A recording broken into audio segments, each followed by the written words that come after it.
This is episode 14 of the Growth Tigers podcast.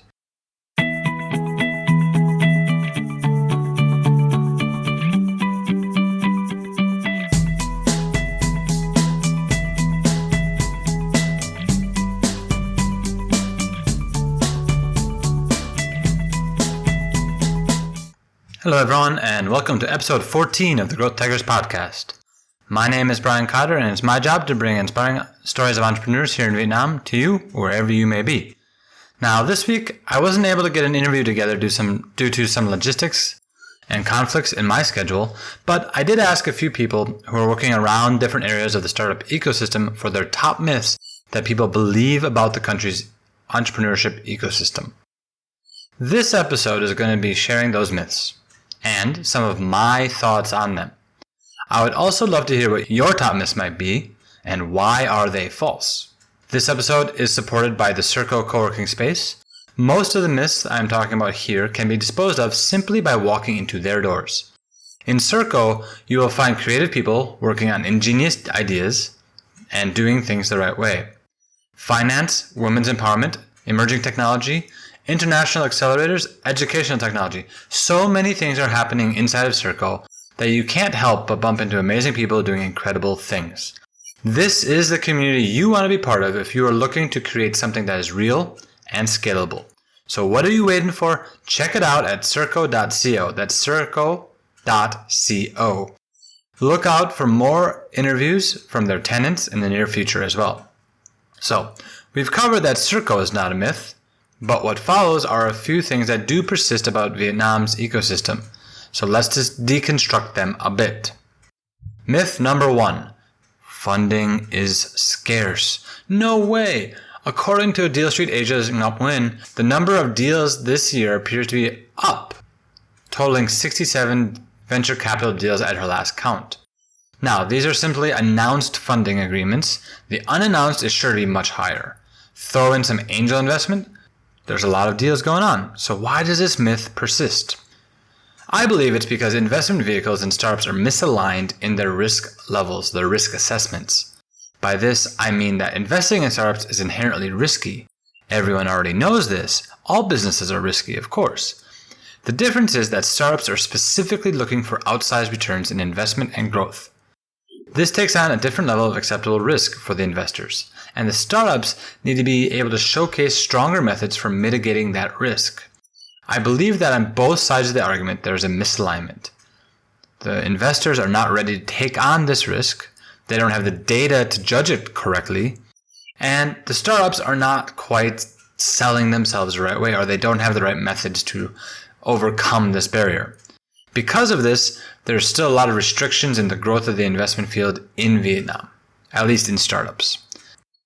Now, further, if you look at private equity, the private equity markets, for more mature companies, there is a lot of activity going on, and the values coming out of there are pretty good.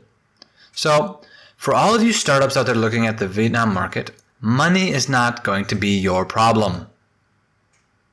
Let me repeat that. Money is not going to be your problem. I have an alternative myth for this one as well. The alternative myth is, to start up in Vietnam, you absolutely need to raise VC funds. Let me know what you think about that one. Myth number 2. Local Vietnamese understand the market better than international entrepreneurs. Or the inverse. International entrepreneurs can understand the market better than local Vietnamese. Oh, thanks James. Thank James for sending this one in. I love this myth, and it is a myth for sure. The thing about understanding a market is that it's not where you are from. It's not about where you are from. It's about if you're gathering the right information, listening to it, and making smart, data-driven decisions. In some cases, being from the market can actually be a disadvantage because you have assumptions about your peers, about your market, that give you a tendency to ignore data to the contrary. So, who understands the market the best? It's the people and the companies that take the time to listen to the customers, get feedback, and then use it intelligently to build their business. If you are an international company or an entrepreneur, you can succeed here in Vietnam. You don't need to be from Vietnam to win the market. You don't need to be from Vietnam to understand the business, to understand how to build a good company here. You simply need to have the right frameworks to accepting and applying information.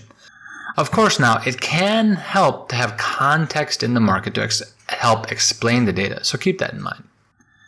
Myth number 3, copycats. Copycats everywhere. This is simply untrue. Of course you will have copycats. You actually get this in every market, every vertical. That doesn't mean it's the only thing going on. All you have to do is look outside in Ho Chi Minh City or Hanoi or even Da Nang to see all the local brands being developed. F&B, accessories, lifestyle brands, they all follow maybe certain global trends, but they most certainly have unique and creative additions being made. If you look at the makerspace, you look at places like Hacknoy and Fab Lab and all these university-driven technology spaces, they're doing a lot of interesting things and they're definitely not copying.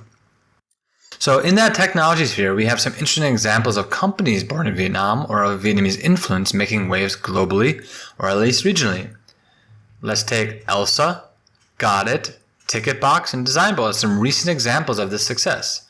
Looking a bit further, we have a lot of interesting work being done by services like OnOnPay and Hottab. Also, we have Timo, the digital bank, among many others. Finally, you may know, that we have R&D hubs, research and development hubs for companies like Misfit Wearables, Autonomous, and TinyPulse. So many more, and so many more that I haven't run across.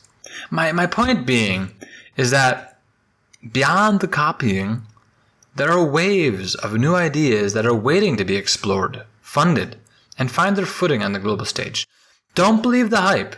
Don't believe the myth that Vietnam is simply a copycat nation. Alright, myth number 4. Startup competitions have no value. No value for founders and their companies. Thank Nguyen for sending this one in. There's a lot of complaining about competitions and conferences lately here in Vietnam. Like I said in episode GT12, What's Wrong with the Vietnam Startup Ecosystem, it's really important for the quality of the competitions and conferences to improve. But that's something everyone will have to contribute to. For startups, competitions do hold value for sure. However, if you think the main benefit is the reward from winning, I think you're really missing the bigger opportunity. The real opportunity here is you getting the time to get up on stage, get in front of investors, and get in front of potential customers and practice selling your product, selling your business. How about some experiments? Can you get your pitch down to 10 words or less and still conveying the meaning? Can you give a 5-minute pitch and get 5 investors to want to ask you some follow-up questions? Can you get the media to chase you down to learn more? These are things that I believe if you go into the competition, these will be the real benefits. You get a free range to learn what it is about your product that makes it the most interesting. You get the chances to learn from others about what they did right, about what they do wrong. You get exposure to these people who can spread your message to others, and you better make sure that message is really clear, concise, and memorable. If you get 5 minutes on stage, those investors, those judges, those customers in the audience, they're not going to remember much because you're one of 10, one of 20. But if you pique their interest and they come up to find you afterwards, you will get 10 or 15 minutes of their time, and it's only you. Now that is valuable. So don't believe the myth that competitions and conferences are useless. It's just what you expect to get out of them and how willing you are to prepare. Myth number 5. It's the last one, in case you didn't know. No startups are making any money in Vietnam. I hear this a lot, actually. People are very negative about the prospect of making money, even though there's lots of startups now.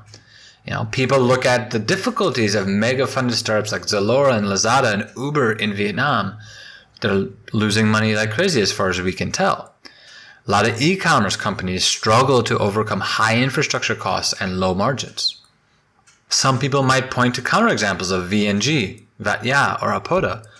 However, it is more likely that the appropriate examples of people making money in startups are those that we haven't heard of, that we haven't talked to, right? They're not in the papers. They're probably not going out and getting venture capital funding because they don't need it. So I don't have a lot of evidence. I don't have any evidence that there's a lot of money being made in startups in Vietnam. So I'm asking you, the audience, for suggestions of startups who would be good examples of this.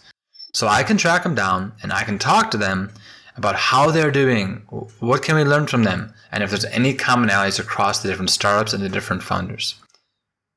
So those are the 5 myths of the Vietnam entrepreneurship ecosystem.